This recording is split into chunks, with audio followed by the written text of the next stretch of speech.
लालची आदमी शिक्षाप्रद कहानी। एक नगर में एक लालची आदमी रहता था। अपार धन संपदा होने के बाद भी उसे हर समय और अधिक धन प्राप्ति की लालसा रहती थी। एक बार नगर में एक चमत्कारी संत का आगमन हुआ। लोभी व्यक्ति को जब उसके चमत्कारों के बारे में ज्ञात हुआ तो वह दौड़ा दौड़ा उसके पास गया और उन्हें अपनी घर पर आमंत्रित कर उसकी इच्छा सेवा की। सेवा से प्रसन्न होकर नगर से प्रस्थान करने के पूर्व संत ने उसे 4 दीपक दिए।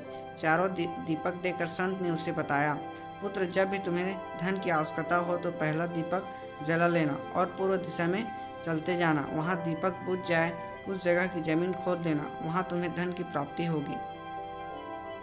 उसके उपरांत पुनः तुम्हें धन की आवश्यकता हुई तो दूसरा दीपक जला लेना, जिसे लेकर पश्चिम दिशा में तब तक चलते जाना जब तक वह बुझ न जाए। उस स्थान से जमीन में गड़ी अपार धन संपदा तुम्हें प्राप्त होगी। धन की दूसरी तुम्हारी आवश्यकता तब भी पूरी ना हो तो तीसरा दीपक जलाकर दक्षिण दिशा में चलते जाना। जहाँ दीपक बुझ जाए वहाँ जमीन खोद कर वहाँ का धन प्राप्त कर लेना। अंत में तुम्हारे पास एक दीपक और एक दिशा शेष रहेगी, किंतु तुम्हें ना वो दीपक को जलाना है और ना ही उस दिशा में जाना है। इतना कहकर संत लोभी व्यक्ति के घर और उस नगर से प्रस्थान कर गए। संत के जाते ही लोभी व्यक्ति ने पहला दीपक जलाया और धन की तलाश में पूर्व दिशा की ओर चल पड़ा।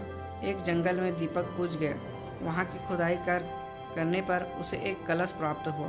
वह कलश सोने के आभूषणों से भरा हुआ था।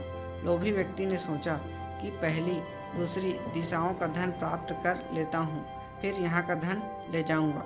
वह कलश वहीं झाड़ियों में छिपाकर उसने दूसरा दीपक जलाया और पश्चिम दिशा की ओर चल पड़ा। एक सुनसान स्थान में दूसरा दीपक बुझ गया। लोभी व्यक्ति ने वहाँ की जमीन खोदी।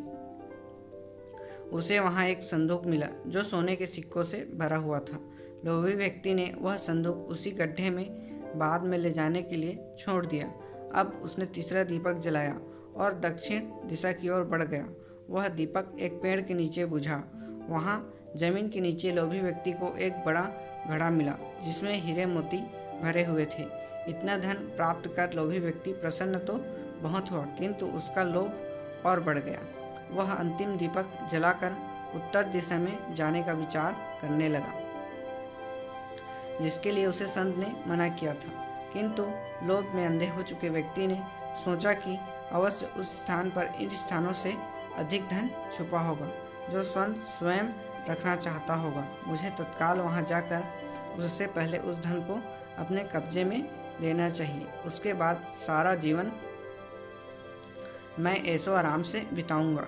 उसने अंतिम दीपक जला लिया और उत्तर दिशा में बढ़ने लगा। चलते चलते वह एक महल में के सामने पहुंचा। वहां पहुंचते ही दीपक बुझ गया। दीपक बुझने के बाद लोभी व्यक्ति ने महल का द्वार खोल लिया और महल के भीतर प्रवेश कर महल के कक्षों में धन की तलाश करने लगा। एक कक्ष में उसे हीरे जवाहरात का भंडार मिला, जिन्हें देखकर उनकी आंखें चौंधिया गई। एक अन्य कक्ष में उसे सोने का भंडार मिला। अपार धन देख उसका लालच और बढ़ने लगा।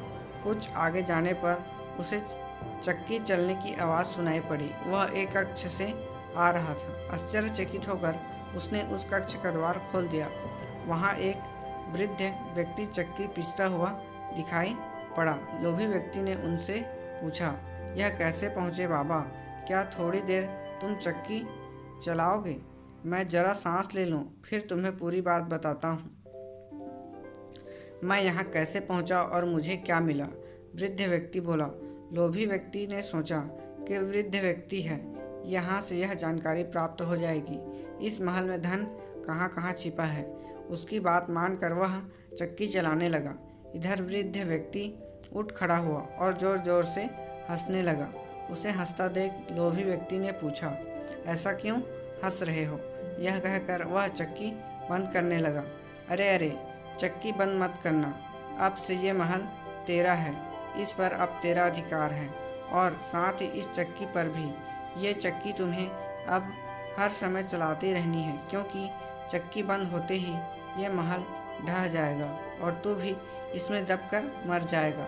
गहरी सांस लेकर वृद्ध व्यक्ति आगे बोला। संत की बात न मानकर मैं भी लोभवश आखिरी दीपक जलाकर इस महल में पहुंच गया। तब से यहाँ चक्की चला रहा हूँ। मेरी पूरी जवानी चक्की चलाते चलाते निकल गई। इतना कहकर वृद्ध व्यक्ति वहाँ से जाने लगा। जाते जाते ये बताते जाओ कि इस चक्की से छुटकारा कैसे मिलेगा।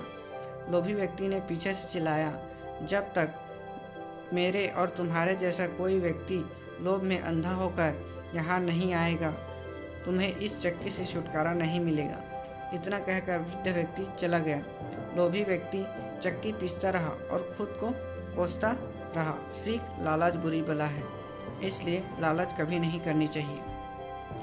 दोस्तों, ये स्टोरी आपको कैसी लगी हमें कमेंट करके ज़रूर बताएं, और स्टोरी अच्छा लगा हो तो like, share, subscribe and comment करें। दोस्तों, इसी तरह के और स्टोरी वीडियो देखने के लिए हमारे चैनल को सब्सक्राइब करके नोटिफिकेशन बेल को ऑल में सेट करें। थैंक यू दोस्तों।